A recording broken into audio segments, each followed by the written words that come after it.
میرے ہاتھ پر 500 سے زائد یہودیوں اور عیسائیوں نے اسلام قبول کیا اور 1 لاکھ سے زیادہ ڈاکو، چور، فساق و فجار، فسادی اور بدعتی لوگوں نے توبہ کی۔ میرے مرید خوف مت کر کہ اللہ میرا پروردگار ہے۔ میدان حشر میں جب تمام انبیاء نفسی نفسی پکاریں گے اور حضور علیہ الصلاۃ والسلام امتی امتی پکاریں گے تو حضرت شاہ محی الدین مریدی مریدی پکاریں گے، اے ابن آدم تو کون ہے؟ تو ایک ذلیل اور حقیر پانی سے پیدا کیا گیا ہے، اس لیے تو اپنی حقیقت پہچان۔ اللہ تعالیٰ کے سامنے تواضع کر اور اس کے سامنے جھک جا۔ جب تیرے پاس تقویٰ نہیں ہے تو اللہ تعالیٰ اور اس کے نیک بندوں کے سامنے تیری کوئی عزت نہیں ہے۔ فرمان سیدنا غوث الاعظم رضی اللہ تعالیٰ عنہ، جب تجھے کسی حالت پر رکھا جائے تو اس سے اعلیٰ کی آرزو نہ کر، اس سے ادنیٰ کی خواہش کا ارادہ کر۔ اللہ کے ذکر سے غافل ہو جانا دلوں کی موت ہے۔ بس جو کوئی اپنے دل کو زندہ کرنا چاہتا ہے، اس کو چاہیے کہ دل کو ذکر خداوندی کے لیے چھوڑ دے۔ قبلہ اہل صفا حضرت غوث الاعظم، دستگیر ہماجات حضرت غوث الاعظم، حضرت غوث الثقلین حضرت شیخ عبد القادر جیلانی تمام اہل اللہ کے قبلہ ہیں اور ہر جگہ حاجت مندوں کی دستگیری فرماتے ہیں۔ دل کی زینت توحید، اخلاص، اللہ پر بھروسہ کرنے، اللہ تعالیٰ کو یاد کرنے اور غیر اللہ کو بھلا دینے میں ہے۔ میں جیلان کا رہنے والا ہوں اور محی الدین کے نام سے پکارا جاتا ہوں، اور میرے عظمت و رفعت کے جھنڈے پہاڑوں کی بلند ترین چوٹیوں پر لہرا رہے ہیں۔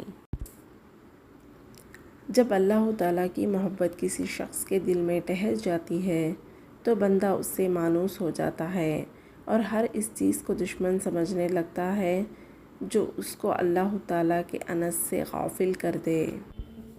سیدنا غوث الاعظم ہفتے میں 3 دن خطاب فرماتے، جمعہ کی صبح، منگل کی شام اور اتوار کی صبح۔ طریقہ یہ تھا کہ پہلے قاری صاحب قرآن پاک کی تلاوت کرتے، اس کے بعد حضرت خطاب فرماتے ہیں۔ مومن جب نیک عمل کرتا ہے تو اس کا نفس قلب کے حکم میں ہوتا ہے اور نفس کے قلب کے معروف جان لیتا ہے، پھر قلب اس کا سر ہو جاتا ہے اور سر دوسرے حال کی طرف لوٹ جاتا ہے، فنا بقا بن جاتی ہے۔ اگر تو فلاح چاہتا ہے تو ایسی شخص کی صحبت اختیار کر جو اللہ عز و جل کے حکم اور علم کا عالم ہو، کہ وہ تجھ کو علم سکھائے، مؤدب بنائے اور تجھ کو اللہ پاک کے راستے سے واقف کروائے۔ قرآن مجید پڑھنے، موت کو یاد کرنے اور اللہ والوں کے پاس بیٹھنے سے دل کا زنگ دور ہوتا ہے۔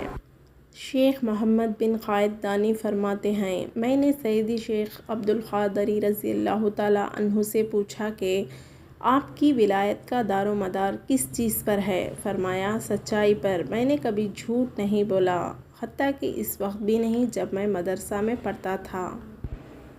توحید کا اتنا معتقد ہو کہ مخلوق سے ایک ذرہ بھی تیرے دل میں نہ رہے۔ مردان خدا ہمیشہ خدا کا ذکر کرتے رہتے ہیں، یہاں تک کہ ذکر الہی ان سے ان کے بوجھوں کو دور کر دیتا ہے۔ اللہ والے خدا کا فضل لوٹتے اور دنیاوی دولت غریبوں پر لوٹاتے ہیں۔ جب اللہ بندے کے ساتھ بھلائی کا ارادہ فرما لے تو اسے دین کی سمجھ دیتا اور نفس کے عیوب دکھاتا ہے۔ تو اپنے ہر معاملے میں غور و فکر کیا کر، جو کہ ایک قلبی امر ہے۔ بس جب تو اس میں اپنے لیے بہتری دیکھے تو اس پر شکر گزار ہو کہ شکر نعمت اللہ کے لیے ضروری ہے۔ اے بدبخت، میں تجھ کو دیکھتا ہوں کہ تو خلق کو راضی کرتا ہے اور خالق کو ناراض۔ تو دنیا کی عمارت بنا کر اپنی آخرت کو برباد و ویران کر رہا ہے۔ تو عنقریب پکڑا جائے گا، تجھ کو وہی پکڑے گا جس کی پکڑ سخت دردناک ہے۔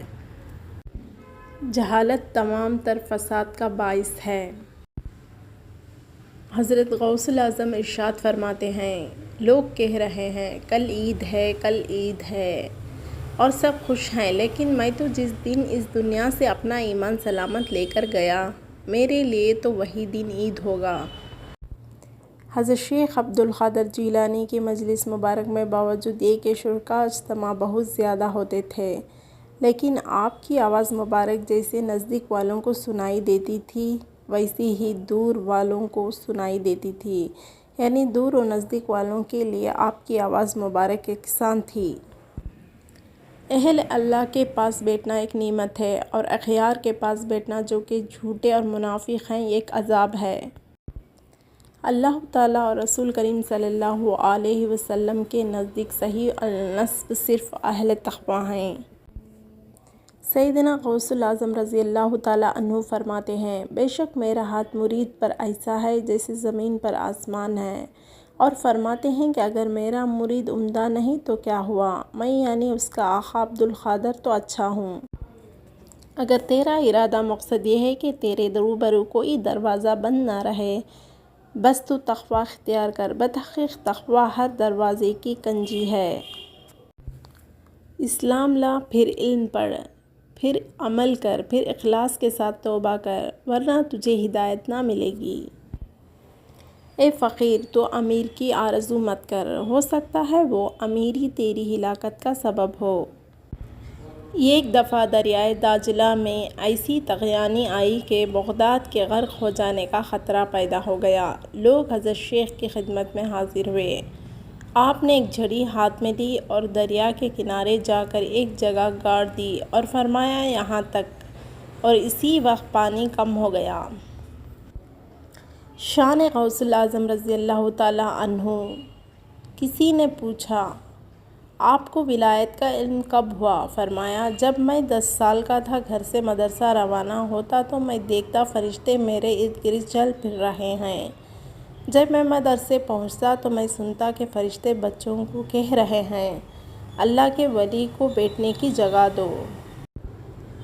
شیخ عبد القادر جیلانی رضی اللہ تعالیٰ عنہ اللہ تعالیٰ کے محبوب ولی اور سرتاج اولیاء ہیں۔ ان کے وسیلے سے دعا مانگنے والا اللہ تعالیٰ کی رحمت سے محروم نہیں رہتا۔ دنیا کی سمندر سے بچ، اس میں کثرت سے مخلوق ڈوب چکی ہے، کوئی ہے جو اس سے نجات پاتا ہے۔